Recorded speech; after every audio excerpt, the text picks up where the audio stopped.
கடகராசிக்காரங்க இந்த வக்ரசனி காலகட்டத்தில் இந்த 3 உறவுகள் கிட்ட ஜாக்கிரதையாகவும் பொறுமையாகவும் இருந்துட்டா இந்த காலகட்டம் உங்களுக்கு நிம்மதியும் பொருளாதாரமும் கொடுக்கக்கூடிய ஒரு அதிர்ஷ்டமான காலகட்டமாக மாறும். அந்த 3 உறவுகள் யார், அவங்கக்கிட்ட நம்ம எப்படி நடந்துக்கணும்னு சொல்கிறவாங்க. இப்போது ஒன்று உங்கள் தந்தை, இல்லது உங்களுக்கு வழி நடத்தக்கூடிய குருமார்கள், இன்னொன்று உங்களுடைய இளைய சகோதரன், இன்னொன்று உங்களுடைய மூத்த சகோதரர். இவர்கள்ட்ட இப்போ போய் நீங்கள் ஆர்கியூமெண்ட் பண்ணக்கூடாது. அவங்க கூட சேர்ந்து ஒரு விஷயத்தை செய்யும்போது உங்களுக்கு பொருளாதாரத்தில் சில பின்னடைவுகள் வர வாய்ப்பு இருக்குது. இவங்ககிட்டையெல்லாம் போய் நீங்கள் ஆர்கியூமெண்ட் பண்ணுறதுனால கண்டிப்பாக உங்கள் முன்னேற்றம் தடைபடும்.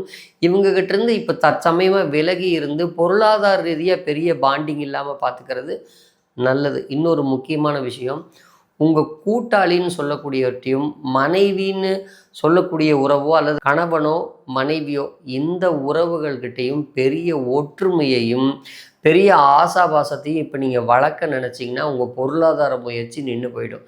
இவங்கெல்லாம் இருக்கட்டும், ரைட் பார்ப்போம் அப்படின்னு ஒதுக்கி வச்சுட்டு, உங்களுக்கு 7ஆம் அதிபதினு சொல்லக்கூடிய சனி பகவான், அஷ்டமாதிபதினு சொல்லக்கூடிய சனி பகவான் 9ஆம் இடமான பாக்யஸ்தானத்தில் போய் வக்கரமாயிருக்கார்.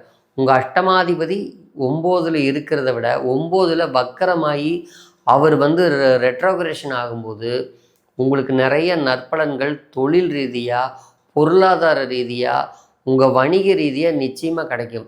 உறவுகள் ரீதியாக இப்போ நீங்கள் அதிக முக்கியத்துவம் கொடுத்து போயிட்டு இருந்தீங்கன்னா உறவுகள்னால சில சிக்கல்கள், உணர்வு சிக்கல்களுக்குள்ளே நீங்கள் மாட்டி நீங்கள் உயர்வான சூழ்நிலைக்குள்ளே போக முடியாமல் போயிடும். இப்போது நல்லா புரிஞ்சுக்கங்க, நீங்கள் பொருளாதாரம் பண்ண இந்த சனி பகவான் கண்டிப்பாக துணையாக இருப்பார். உறவுகளுக்கும் உணர்வுகளுக்கும் உணர்ச்சிகளுக்கும் இடம் கொடுக்க வேண்டிய காலம் இது அல்லன்னு நல்லா தெரிஞ்சுக்கங்க.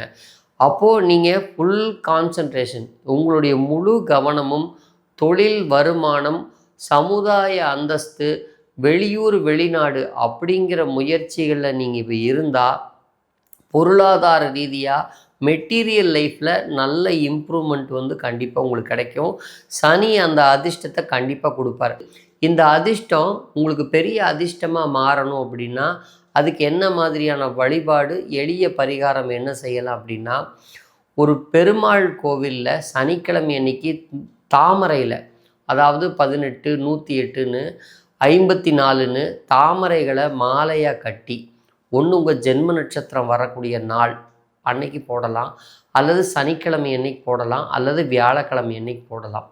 இந்த கிழமைகளில் பெருமாளுக்கு நீங்கள் சாத்தும் பொழுது சமுதாயத்தில் உங்களுக்கு நல்ல மதிப்பு மரியாதை உருவாகி வெளிநாடு வெளியூர்னு போகக்கூடியவங்களுக்கு வாய்ப்பு கிடச்சி உங்களுக்கு நல்ல பொருளாதாரமும் செழிப்பும் 100% கிடைக்கக்கூடிய ஒரு அற்புதமான காலகட்டம். இந்த காலகட்டத்தை உறவுகள் அப்படிங்கிற முக்கியத்துவம் கொடுத்து பொருளாதாரத்தை இழந்துடாதீங்கன்னு மீண்டும் சொல்கிறேன். பொருளாதாரத்தில் உயர்வு நிச்சயமாக உண்டு.